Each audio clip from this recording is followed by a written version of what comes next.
옆 사람과 함께 인사 나누겠습니다. 메리 크리스마스.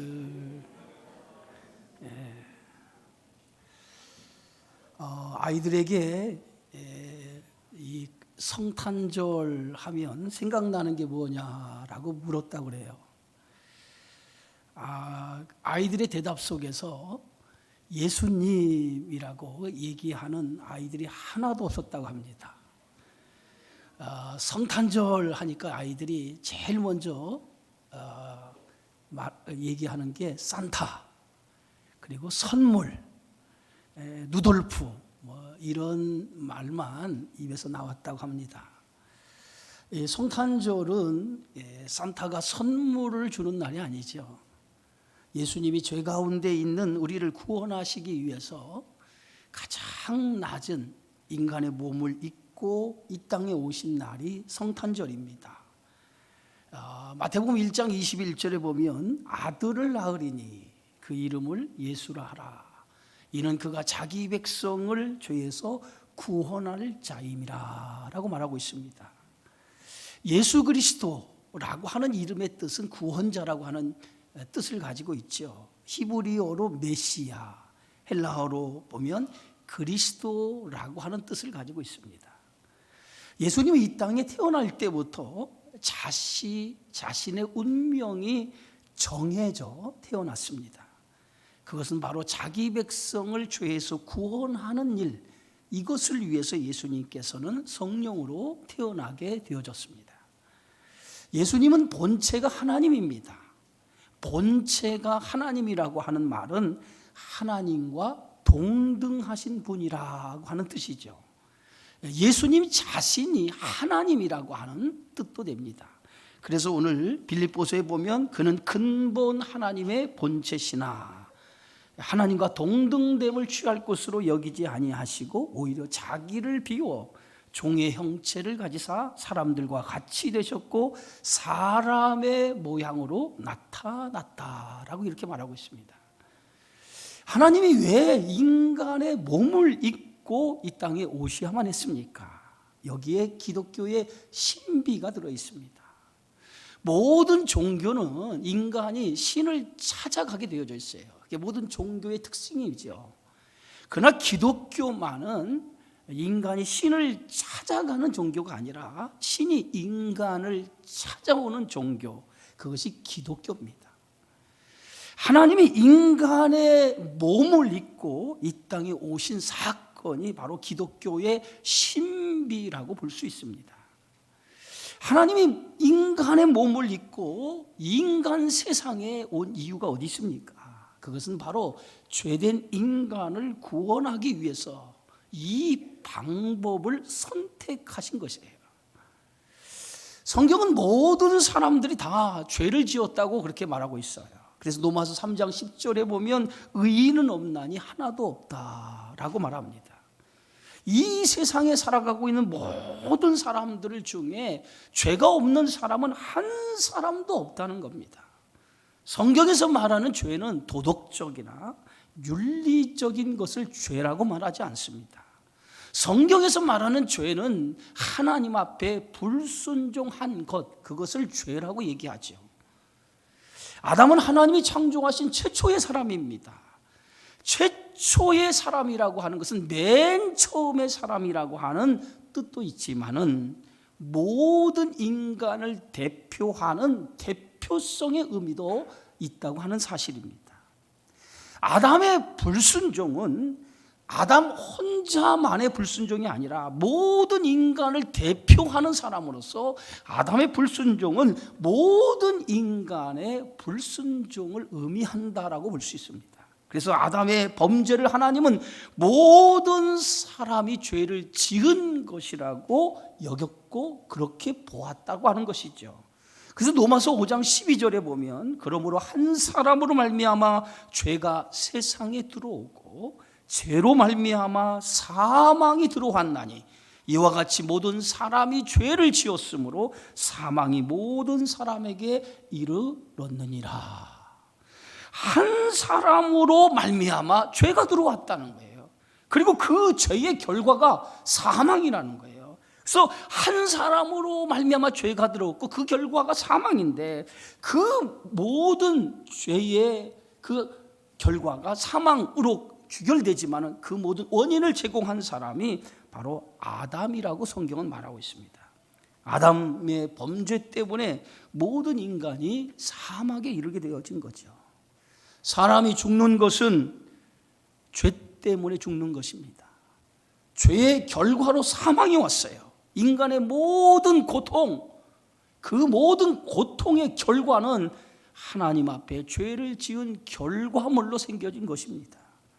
바로 이와 같은 죄 문제가 해결되지 않는 한 인간의 고통, 인간의 죽음의 문제도 해결할 수 없다고 하는 것이죠. 그런데 문제는 인간 스스로가 이 죄 문제를 해결할 수 없다는 것입니다. 죄는 인간이 하나님 앞에 지은 것이기 때문에 하나님께서 인간의 죄를 용서해 주지 않으면 이 죄 문제를 해결할 수 없고 죄를 용서받을 길이 없다고 하는 거예요. 하나님 안에는 두 가지 속성이 있습니다. 하나는 공의죠. 또 하나는 사랑입니다. 우리가 성경을 통해서 하나님의 속성을 볼 때 하나님은 공의로우신 분이라고 얘기합니다.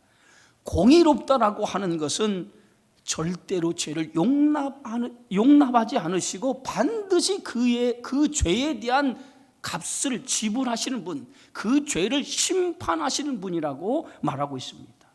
또 하나 성경은 하나님은 사랑의 하나님이라고 말씀하고 있습니다. 죄를 심판하시는 분이지만은 동시에 그 죄를 사랑으로 용서하시는 분.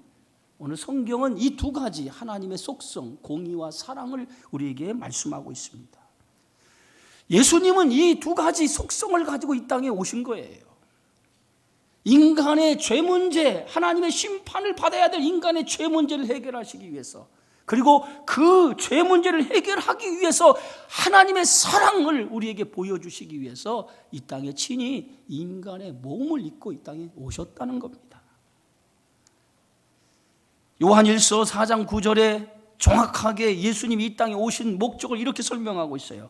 하나님의 사랑이 우리에게 나타난 바 되었으니 하나님이 자기의 독생자를 세상에 보내심은 그로 말미암아 우리를 살리려 하심이라. 사랑은 여기 있으니 우리가 하나님을 사랑한 것이 아니요 하나님이 우리를 사랑하사 우리 죄를 속하기 위하여 화목제물로 그 아들을 보내셨습니다. 하나님의 속성 가운데 공의만 있다면 하나님은 무서운 분이 될 거예요. 그러나 하나님은 공의의 하나님이지만 언제나 성경에서 말하는 하나님은 공의의 하나님만이 아니라 사랑의 하나님이라고 하는 것을 우리에게 보여주고 있습니다. 그래서 하나님은 우리의 죄를 심판하시기 전에 먼저 우리를 사랑하시고 계시다는 거예요. 하나님이 예수님을 이 땅에 보내주신 것은 우리의 죄를 심판하기 위해서가 아니라 우리를 사랑하기 때문에 먼저 예수님께서 이 땅에 육신의 몸을 입고 하나님이 인간의 몸을 입고 오셨다는 거예요. 당신의 공의를 이루시기 위해서 오셨지만 또 하나 우리를 사랑해서 우리를 죄 가운데 구원하시기 위해서 이 땅에 오셨다는 겁니다. 그래서 요한복음 3장 17절에 정확하게 예수님의 오심에 대해서 이렇게 말씀하고 있습니다. 하나님이 그 아들을 세상에 보내신 것은 세상을 심판하려 하심이 아니요 그로 말미암아 세상을 구원하게 하려 하심이라. 심판이 먼저가 아니에요. 죽이고 멸망시키려는 것이 목적이 아니라 죽이고 멸망시키려고 하는 것은 사탄의 목적이지만 하나님은 언제나 심판이 목적이 아니라 우리를 사랑하셔서 우리를 구원하시고자 하는 것이 하나님이 하시고자 하는 일이었다라고 하는 것입니다. 예수님은 이 땅에 심판을 위해서 오신 것이 아니라 우리를 사랑해서 우리를 구원하시기 위해서 자신의 모든 것을 걸고 이 땅에 오신 줄 믿습니다. 그래서 요한복음 3장 16절에 하나님이 세상을 이처럼 사랑하사 독생자를 주셨으니 이는 그를 믿는 자마다 멸망하지 않고 영생을 얻게 하려 하심이라. 예수님이 이 땅에 오신 목적은 단 하나입니다. 그 단 하나는 우리를 사랑하기 때문에 우리를 위해서 스스로 인간이 되어 이 땅에 오셨다라고 하는 것입니다. 하나님이 인간이 되신 것은 스스로 종이 되신 것과 같은 것입니다. 임금의 자리를 버리고 종의 신분을 가진 것이에요. 어찌 보면 하나님은 자신의 전부를 버리고 우리를 사랑하셨다라고 하는 거죠. 여러분, 이보다 더 큰 사랑이 어디 있겠습니까? 그런 의미에서 예수 그리스도의 탄생은 온 인류에게 가장 기쁜 소식이 되는 줄 믿습니다. 그래서 누가복음 20장에 천사가 이르되 무서워하지 말라. 보라, 내가 온 백성에게 미칠 큰 기쁨의 좋은 소식을 너희에게 전하노라. 우리는 이 성탄절을 통해서 먼저 하나님이 나를 얼마나 사랑했느냐, 얼마나 사랑했는가를 우리는 알아야 될 줄 믿습니다. 나를 사랑하신 그 하나님의 사랑이 얼마나 큰지, 그 큰 하나님의 사랑을 아는 성탄절이 되어지기 바랍니다. 믿음은 하나님의 사랑을 아는 것이라고 했습니다. 하나님의 사랑의 크기와 넓이와 높이와 길이가 어떠한지 그것을 아는 것이 믿음이라고 했습니다. 우리는 이 성탄절을 통해서 하나님의 그 큰 사랑을 알기를 주의 이름으로 축원합니다. 우리가 잘 아는 오헬리의 크리스마스 선물이라고 하는 단편 소설이 있죠. 그 단편 소설의 내용에 보면 주인공인 짐과 델라 부부는 대단한 서로의 자랑거리가 있었습니다. 짐은 할아버지께 물려받은 금시계가 있었고 그의 부인 델라는 금발머리를 가지고 있었습니다. 이들 부부는 크리스마스를 하루 앞두고 서로에게 크리스마스 선물로 무엇을 줄까 서로 고민하다가 남편은 아내를 위해서 자신의 금시계를 팔아서 아내의 그 긴 금발머리에 어울리는 머리핀을 사게 되어지죠. 그리고 아내는 남편의 크리스마스 선물을 위해서 자신의 긴 금발머리를 잘라서 남편의 시계줄을 사서 크리스마스 선물을 하게 되어집니다.